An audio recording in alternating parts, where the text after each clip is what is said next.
امریکہ نے ضبط کیے گئے ایرانی جہاز کو پاکستان منتقل کر دیا۔ نائب وزیر اعظم اسحاق ڈار کی تصدیق، کہا ایرانی عملے کو گزشتہ رات پاکستان لایا گیا، عملے کو آج ایرانی حکام کے حوالے کیا جائے گا۔ ایرانی جہاز کو مرمت کے بعد پاکستانی سمندری حدود سے واپس بھیجا جائے گا۔ عملے اور جہاز کی واپسی ایران اور امریکہ کے تعاون سے ممکن ہوئی۔ اسحاق ڈار نے اس پیش رفت کو اعتماد سازی کا مثبت مثال قرار دے دی، کہا اقدام خطے میں اعتماد سازی کے لیے اہم پیش رفت ہے۔ پاکستان ایسے اعتماد سازی کے اقدامات کا خیر مقدم کرتا ہے۔ خطے میں امن کے لیے سفارتکاری کو فروغ دیتے رہیں گے، امن کے لیے ثالثی جاری رکھیں گے۔ بحری جہاز توسکا کو ناکہ بندی توڑنے پر 19 اپریل کو امریکی فوج نے قبضے میں لیا تھا۔ آبِ ہرمز میں پھنسے جہازوں کو نکالنے کی کوشش کریں گے۔ پروجیکٹ فریڈم کا آج سے آغاز ہوگا۔ امریکی صدر ٹرمپ کا کہنا ہے غیر جانبدار ممالک کے جہازوں کو محفوظ راستہ فراہم کریں گے۔ یہ اقدام انسانی ہمدردی کا اظہار ہے۔ جو ممالک اس تنازع میں ملوث نہیں، انہوں نے ہم سے مدد مانگی ہے۔ کئی جہازوں کا عملہ خوراک اور ضروری سامان کی کمی کا شکار ہے۔ کسی بھی قسم کی رکاوٹ ڈالی گئی تو سخت جواب دیں گے۔ آبِ ہرمز سے آزادانہ نقل و حرکت کا مقصد ان کمپنیوں اور ممالک کو ریلیف دینا ہے جنہوں نے غلط کام نہیں کیا۔ امریکہ ایران کے ساتھ بہت مثبت بات چیت کر رہا ہے۔ ایران سے بات چیت کا یہ عمل سب کے لیے انتہائی مثبت ثابت ہو سکتا ہے۔ امریکی فوج کا آج سے آبِ ہرمز بحالی منصوبہ شروع کرنے کا اعلان، کہا آبِ ہرمز میں آج سے جہاز رانی کی بحالی کے لیے آپریشن شروع کریں گے۔ امریکی صدر کی طرف سے ہدایت کردہ مشن آزادانہ نقل و حمل کے خواہش مند تجارتی جہازوں کی مدد کرے گا۔ جنگ کے خاتمے کے لیے سفارتی عمل میں سست روی کا ذمہ دار امریکہ ہے۔ واشنگٹن کو اپنے مطالبات سے دستبرداری میں دشواری کا سامنا ہے۔ ترجمان ایرانی وزارت خارجہ اسماعیل بقائی کا بیان، کہا ایران اس وقت صرف جنگ کے خاتمے پر بات کر رہا ہے، کوئی اور معاملہ زیر بحث نہیں۔ ماضی میں امریکہ نے مذاکرات کے دوران براہ راست جارحیت کی۔ یہ رویہ واضح طور پر سفارتکاری کے خلاف ہے۔ کسی رکن کو اوپیک سے منفی رد عمل کے تحت نکالنا کسی کے مفاد میں نہیں۔ IAEA کے director general Rafael Grossi Iran کے خلاف غلط الزامات دہرا رہے ہیں۔ آبِ ہرمز میں امریکی مداخلت کو جنگ بندی کی خلاف ورزی سمجھا جائے گا۔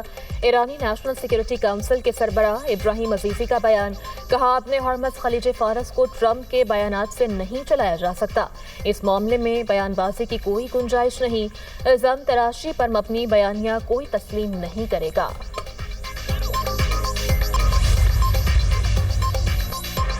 آبِ ہرمز میں بحری آمد و رفت ایرانی افواج کی نگرانی میں ہوگی۔ تمام تجارتی جہاز اور آئل ٹینکرز ہم سے رابطے کے بغیر نقل و حمل سے گریز کریں۔ ایرانی مسلح افواج نے آبِ ہرمز میں سیکیورٹی کے حوالے سے اہم ہدایات جاری کر دی۔ ایک بیان میں کہا امریکہ کی جارحانہ کارروائیاں صورتحال کو مزید پیچیدہ بنا رہی ہیں، آبِ ہرمز کی سیکیورٹی کو مکمل طور پر کنٹرول کر رہے ہیں۔ امریکی بحریہ کا آبِ ہرمز کے قریب آنا اور داخلہ ناقابل قبول ہوگا۔ کسی بھی سطح کے خطرے کے سخت جواب دیا جائے گا۔ امریکی اقدامات سے خلیج میں جہازوں کی سلامتی خطرے میں پڑ سکتی ہے۔ نائب وزیر اعظم اسحاق ڈار کی ایرانی وزیر خارجہ عباس عراقچی سے ٹیلی فونک گفتگو۔ دونوں رہنماؤں نے خطے میں امن کے لیے پاکستان کی سفارتی کوششوں پر بات کی۔ ترجمان دفتر خارجہ کے مطابق ایرانی وزیر خارجہ نے پاکستان کے کردار اور مخلصانہ ثالثی کی کوششوں کو سراہا۔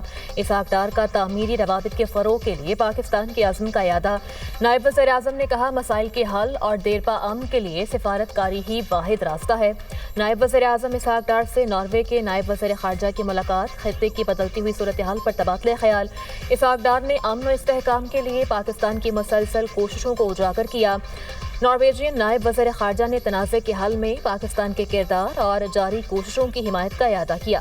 فریقین نے دو طرفہ تعلقات کو مزید مضبوط بنانے اور مختلف شعبوں میں تعاون کو وسعت دینے کے امکانات کا جائزہ بھی لیا۔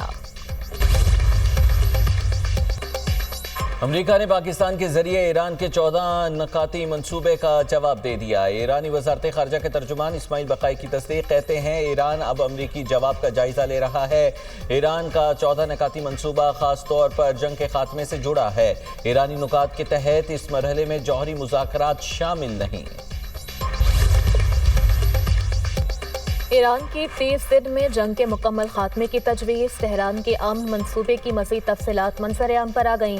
الجزیرہ کے مطابق ایران کا امن منصوبہ 3 مراحل پر مشتمل ہے۔ آبِ ہرمز کو کھولنا اور ناکہ بندی کا خاتمہ پہلا مرحلہ ہوگا۔